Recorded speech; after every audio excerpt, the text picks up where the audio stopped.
अब मोहम्मद फैज भाई ये बताइएगा, या तो आप मुसलमान नहीं हैं, क्योंकि मुझे तो आप डरे हुए लग नहीं रहे हैं, मुझे तो आप हंसते मुस्कुराते हुए लग रहे हैं। आपका मजहब आपसे छीना जा रहा है, आपका अधिकार आपसे छीना जा रहा है क्या, ये बताइए, जैसा जुनैद भाई को या AIM को लगता है। देखिए, मैं इंटेलेक्चुअल लोगों के बीच बैठता हूं, एकेडमिक्स के बीच भी बैठता हूं और किताबें भी पढ़ता हूं, लेकिन मैं घूमता भी हूं, पूरा देश 15,000 किलोमीटर पैदल चला हूं। तो एक बात कहना चाहता हूं कि धूप में निकलो, घटाओं में नहा कर देखो, जिंदगी क्या है किताबों को हटा कर देखो, और फासला नजरों का धोखा भी तो हो सकता है, चांद जब चमके जरा हाथ बढ़ा कर देखो। ये केवल इधर उधर सुनी सुनाई बात कर रहे हैं। मैं पूरा देश 15,000 किलोमीटर पैदल चला हूं। मोहम्मद फैज खान नाम सुनकर किसी ने मॉब लिंचिंग तो दूर, एक कंकर तक मेरे ऊपर नहीं मारा। हिंदू भाइयों ने स्वागत किया, सम्मान किया। 80% टाइम हिंदुओं के घरों में रुका, मंदिरों में रुका, मठों में रुका। किसी ने मेरे साथ कोई अपमानजनक व्यवहार नहीं किया। तो ये बिल्कुल भ्रांति फैला रहे हैं। और दूसरी चीज, फूल माला क्यों नहीं, फूल क्यों नहीं बरसा रहे हैं? भाई, अशफाक उल्लाह खान शहीद हुए, हवलदार अब्दुल हमीद शहीद हुए, डॉक्टर APJ अब्दुल कलाम ने इस देश के लिए मिसाइलों का निर्माण किया। उन्होंने खुद अपने मुंह से नहीं कहा कि फूल बरसाओ। बिन मांगे मोती मिले, मांगे मिले ना भीख। डॉक्टर APJ अब्दुल कलाम साहब को भारत रत्न भी दिया गया और राष्ट्रपति भी बनाया गया। वो सम्मान नहीं देखा जा रहा है ना फैज भाई। उनका ये कहना है कि जब कावड़ियों पर फूल माला बरसाई जा सकती है हेलीकॉप्टर से, तो दूसरी मोहर्रम वगैरह बाकी जगह पर क्यों नहीं? हिमांशु भाई, आप अपने मुंह से खुद बोलो मेरे ऊपर फूल बरसाओ। शर्म वरम आती है इन लोगों को कुछ? इस्लाम की क्या छवि बन रही है, मुसलमानों की क्या छवि बन रही है? अरे फूल बरसाओ कहते हैं। आज दरगाहों में जाने वाले सबसे ज्यादा हिंदू हैं। अजमेर की दरगाह में और तमाम खानकाहों में जो सबसे ज्यादा चंदा आता है ना, वो हिंदू ही देते हैं। भारत में सऊदी से ज्यादा मस्जिदें हैं, क्यों? हिंदू बहुसंख्यक है इसलिए। भारत में पाकिस्तान से ज्यादा मुसलमान है, क्यों? क्योंकि हिंदू बहुसंख्यक है इसलिए। भारत का संविधान कहता है हम भारत के लोग भारत को एक संपूर्ण प्रभुत्व संपन्न समाजवादी पंथ निरपेक्ष गणराज्य बनाने के लिए इस संविधान को अंगीकृत और आत्मार्पित करते हैं, क्यों? क्योंकि हिंदू बहुसंख्यक है इसलिए। और क्या फूल चाहिए इनको? इनको गुलाब का फूल अलग से बरसाया जाए, इनको और कितना तुष्टीकरण किया जाए? फूल बरसाओ, अपने मुंह से कोई कैसे कह सकता है? बहुत जल्दी से बताइए जुनैद भाई।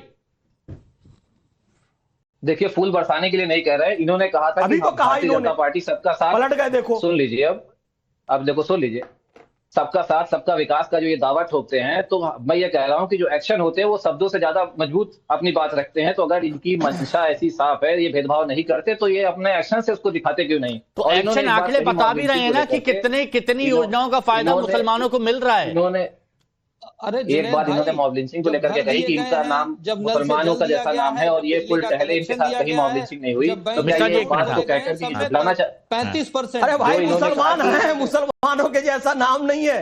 AIM आप लोगों के लिए तो जो बम बांध के कूद जाए वही मुसलमान है।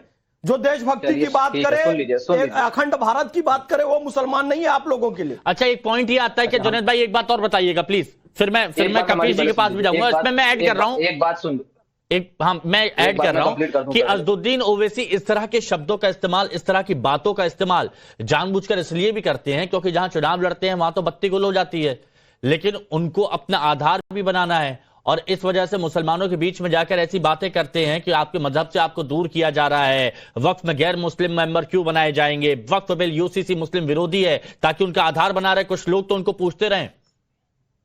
जी बता रहा हूं। देखिए, एक बात इन्होंने कही मॉब लिंचिंग को लेकर के, इन्होंने 15,000 किलोमीटर का दौरा किया, इनके साथ कहीं ऐसी घटना नहीं हुई। तो क्या ये बात को कहकर कि ये झुटलाना चाह रहे हैं कि जितनी मॉब लिंचिंग की घटनाएं हुई हैं, जितने लोगों मारे गए हैं मॉब लिंचिंग के द्वारा, वो सब गलत है? एक तो इसका बात जवाब दे दें। दूसरी बात, जो असदुद्दीन कहते हैं कि ये धर्म के साथ हस्तक्षेप किया जा रहा है, तो क्या ये फैज भाई बताएंगे कि जुमे की नमाज घर पे हो सकती है? अगर हो सकती है तो बता दें, जैसा कि योगी जी ने कहा था कि घर पे पढ़ने के लिए। ठीक है, फैज भाई से सवाल है, सीधे उनसे जवाब लेंगे। हाँ ठीक है, बिल्कुल। जो मॉब लिंचिंग की घटनाएं होती हैं, लेकिन उस पर धर्म का कवर चढ़ाने का काम जो होता है ना, वो आप लोग करते हैं।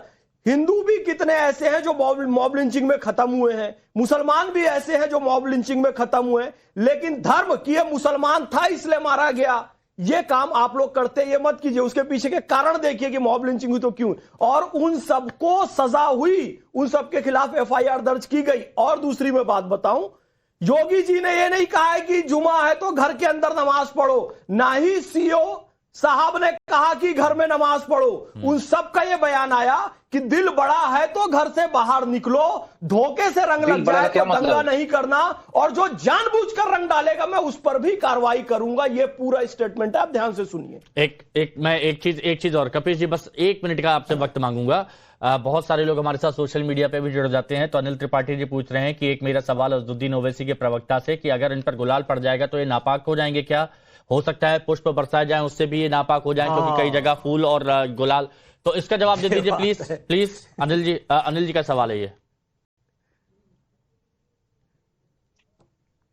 जुनैद भाई से पूछो। फूलों से दिक्कत हो जाएगी? फूल भी बरसाए जाएंगे, क्योंकि फूल गुलाल सब बरसाए जाते हैं।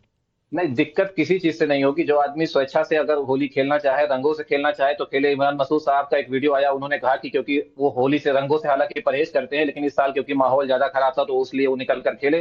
दिक्कत किसी चीज से नहीं होगी, दिक्कत है आपकी तानाशाही से, जबरदस्ती से। अगर जबरदस्ती रंग डाला जाएगा तो फिर चाहे फूल हो चाहे रंग हो, जबरदस्ती नहीं कर सकते आप।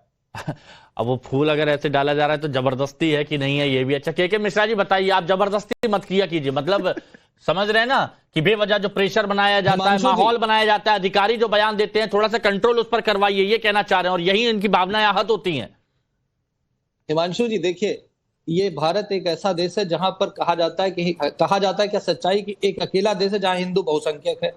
वहां पर जब भी त्योहार मनाए जाते हैं तो देश के कुछ सेंसिटिव एरिया डिफाइंड है। वो सेंसिटिव एरिया कौन से सेंसिटिव एरिया है?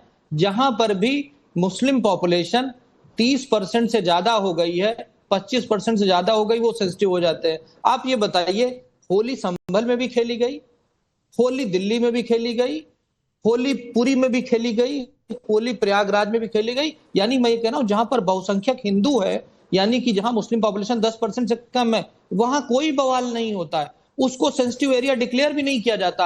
आप देख लीजिए, एनसीआरबी के आंकड़े कहते हैं कि सेंसिटिव एरिया वो माना जाता है जहां पर मुस्लिम पॉपुलेशन 20-25% को क्रॉस कर जाती है, तो वो असर्ट करने लगती है अपने इलीगल राइट्स। आप ये बताइए, खुद सोच करके देखिए कि अगर मस्जिद को कवर करना ये कहां से जस्टिफाइबल है? होली का रंग अगर लग जाएगा, बहुत सारे मेरे मुसलमान दोस्त हैं जो होली खेलते हैं, हमारे साथ खेलते हैं, बचपन में खेलते आए हैं। अरे स्टूडियो में फैज भाई ने गुलाल लगवाया है। जो लोग ऑडियंस आए थे शो में, उनसे गुलाल लगवाया और बताया, पूछा कि भैया बताइए इसमें क्या गलत है। अब मुझे ये बताइए, उससे नापाक, ये तो हमारे हिंदुस्तान के ऊपर धब्बा है कि कोई भी धार्मिक स्थल को ढका जा रहा है कि होली का रंग पड़ जाएगा। यहां से समझ में आती है विचारधारा कहां से ला रहे हैं। विचारधारा से याद आया कि कपिल जी प्लीज अपना स्टैंड बहुत क्लियर कीजिएगा कि क्या पॉलिटिकल माइलेज पाने के लिए अजदुद्दीन ओवैसी इस तरह की बात करते हैं? जब सब शांति से हो गया, फिर इस तरह की बातें, एक डर पैदा करने की कोशिश की, अरे ऐसा हो जाएगा अगर वैसा किया तो, सिर्फ इसीलिए। देखिए, बहुत सीधी सी बात है। पॉलिटिकल एज लेने के लिए ही पार्टियां इस तरीके का रंग रूप अख्तियार करती हैं, चाहे वो भारतीय जनता पार्टी हो या उनकी सोकाल दूसरी जो पार्टी है AIM। सर, इसमें एसपी को इंक्लूड करते हैं क्या? आपने कहा पार्टियां ऐसा करती हैं। नहीं, बिल्कुल नहीं। मैं एक बात कह रहा हूं, हम करते तो जरूर करते। देखिए, तुष्टीकरण की राजनीति कौन करता है? जिसको लाभ होता है। लाभ किससे होगा? बहुसंख्यक की पॉलिटिक्स करने से कि अल्पसंख्यक की पॉलिटिक्स करने से? लेकिन मैं एक चीज आपको बार बार कहना चाहता हूँ, फैज भाई ने बड़ी अच्छी बातें की। उन्होंने पूरा तो संविधान का प्रियम्बल पढ़ करके बता दिया, और उन्होंने अपनी बात कहां पे खत्म करी? पंथ निरपेक्षता पे। मुझे बताइए कि क्या कोई सरकार किसी भी धर्म का पोषण कर सकती है क्या? ये पुष्प वर्षा, ये फला चीज, ये सरकारी दिया जलाना, ये चीज देश के लिए नहीं है। ये संविधान मनाही करता है इन सारी चीजों की, लेकिन बावजूद एक तरफा अगर हो रही है तो दूसरा पक्ष कहेगा और मांगे मिले भीख ना। तो मुझे बताइए ना कि किसने आपको कब मलाई दे दी है इन्होंने? ये एक तरफा वाली बात क्यों होती है? जैसे बोलते हैं कि बीजेपी एक तरफा हिंदुओं वाली पॉलिटिक्स करती है, AIM एक तरफा अलग वाली पॉलिटिक्स करती है, समाजवादी पार्टी कौन सी करती है? देखिए, हम तो देश के संविधान के साथ खड़े हैं, लेकिन बयान आपके भी एक तरफा ही आते हैं ज्यादातर। हमने आपको शुरू से रामचरितमानस छप गई कि नहीं कपिल भाई? जो स्वामी प्रसाद मौर्य जी रामचरितमानस को जला रहे थे, तब आपने उसको क्रिटिसाइज नहीं किया था। जलवाया था और आज तक चार्जशीट नहीं ला पाए। आप ये देखिए, उसी की बात कर रहे हैं। आपने उसको टर्मिनेट क्यों नहीं किया? आपने उसको सस्पेंड क्यों नहीं किया? आपने उसको सस्पेंड क्यों नहीं किया? देश का रामचरितमानस जला आप दिया ये गया बताइए ना, और वहाँ की सरकार चूड़ी आपके पहन के अखिलेश बैठी है। यादव ने कोई भी आदमी गिरफ्तार ये क्यों नहीं देखिए हुआ? बयान मुझे आप देने वाले बताइए ने कि आज तक अबू गिरफ्तारी क्यों आजमी नहीं ने हुई? अपने बयान अगर को वो वापस ले हिसाब लिया, बैठे, 15 लेकिन मिनट तक समाजवादी कोई पार्टी के और देश अध्यक्ष को जो बता हैं देंगे। अखिलेश उनके जी कहने से उस खबर बयान बनती के है। साथ खड़े रहे। जनता